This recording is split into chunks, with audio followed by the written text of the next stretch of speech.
नमस्कार, मी मनोहर पवार. TV1 मराठीमध्ये आपले स्वागत. पाहूया आजचे वृत्त. जत येथे तालुका विधी सेवा समितीच्या वतीने मोफत कायदेविषयक शिबिर संपन्न. जत येथील तालुका विधी सेवा समिती जत यांच्या वतीने महिला दिनानिमित्त येथील लायन्स इंग्लिश मीडियम स्कूलच्या सभागृहात मोफत कायदेविषयक शिबिर घेण्यात आले. यावेळी दिवाणी न्यायाधीश माननीय S.R. पाटील मॅडम, माननीय S.D. वाघमोरे साहेब, ॲडव्होकेट S.B. सौदागर, ॲडव्होकेट R.K. मुंडेचा, महिला संरक्षण अधिकारी S.S. केदार आदींची भाषणे झाली. यावेळी ॲडव्होकेट ईश्वरप्पा हद्दीमणी, न्यायालयीन कर्मचारी S.S. पाटक, अमर जमदाडे, पंचायत समितीचे प्रशासन अधिकारी A.K. नागनुरे आदी उपस्थित होते. कार्यक्रमाचे प्रस्ताविक डॉक्टर विद्याधर किट्टर यांनी केले, तर सूत्रसंचालन मुख्याध्यापिका गीता राठोड यांनी केले.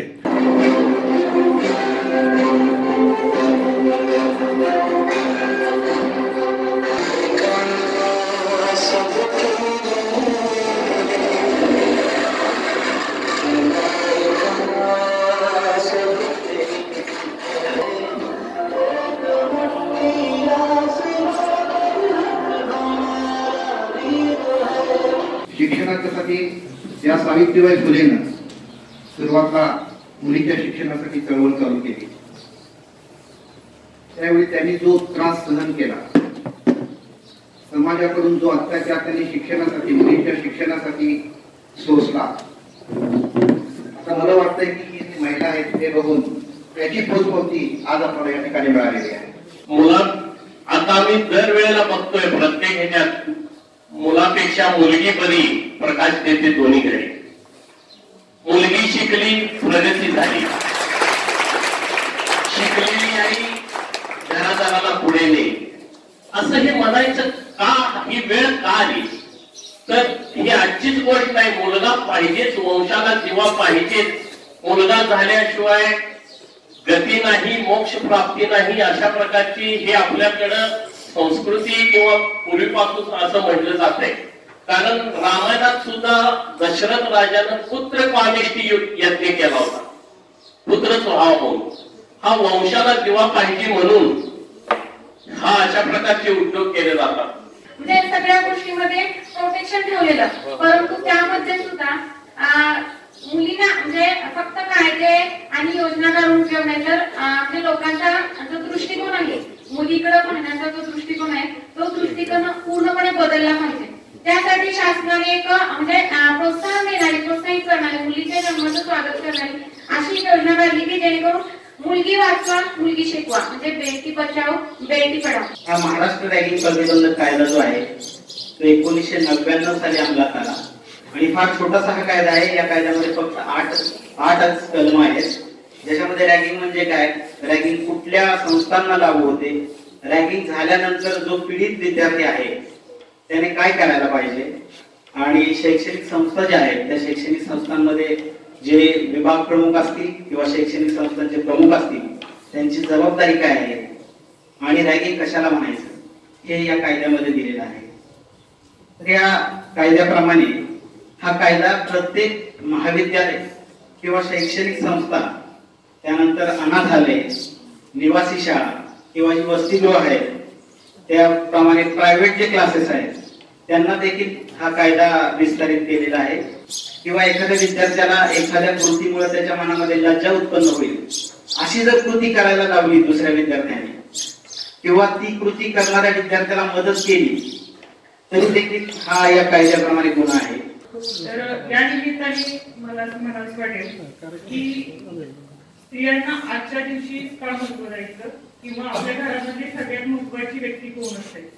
साहजिक आहे सगळ्यांच्या तोंडावर येईल की आज इंटरनॅशनल वुमन्स डे म्हटल्यानंतर म्हणते की साहजिक आई, पण जनरली तसं होत नाही. सगळ्यात महत्वाची व्यक्ती आपले वडील आपण मानतो.